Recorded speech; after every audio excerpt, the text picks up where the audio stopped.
institució a la que represento, l'Ajuntament de l'Hospitalet de Llobregat, i molt bon dia.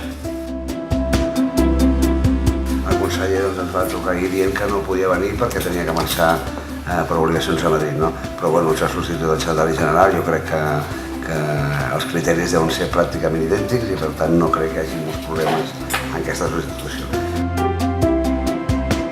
La macroeconomia es recupera, de fet el 2017 vam aconseguir tenir...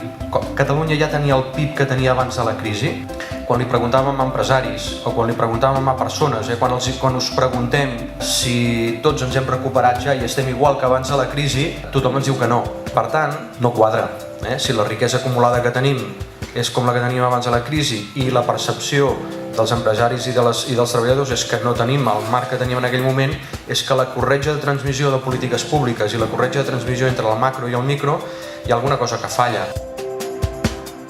Aquesta situació del mercat de treball també té a veure amb que no sempre tenim eines per donar resposta. Jo crec que hem de deixar de tenir confiança en que les normes seran les que acabaran resolent les necessitats uns i altres. De fet, l'experiència ens diu si és que mani la dreta o mani l'esquerra, malgrat facin reformes laborals, acaben donant resposta tard i malament a les necessitats del mercat de treball.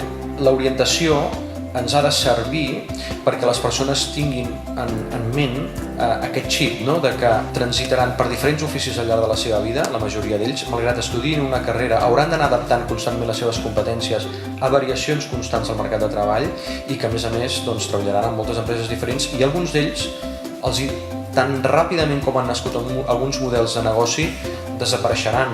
Com veieu, tenim molts reptes, però sobretot el repte més important que tenim és tenir taules, seguir mantenint taules de diàleg, taules de debat, de discussió intensa a vegades. Sobretot, el resultat positiu és que quan t'asseus a una taula i dialogues, gairebé sempre tens acords, grans consensos, grans acords de país que són els que fan avançar. N'hauríem d'aprendre moltíssim a l'hora de fer política perquè el pragmatisme amb el que s'ha d'afrontar el dia a dia de la vida d'una empresa, d'una organització, també ajuda a fer grans avenços.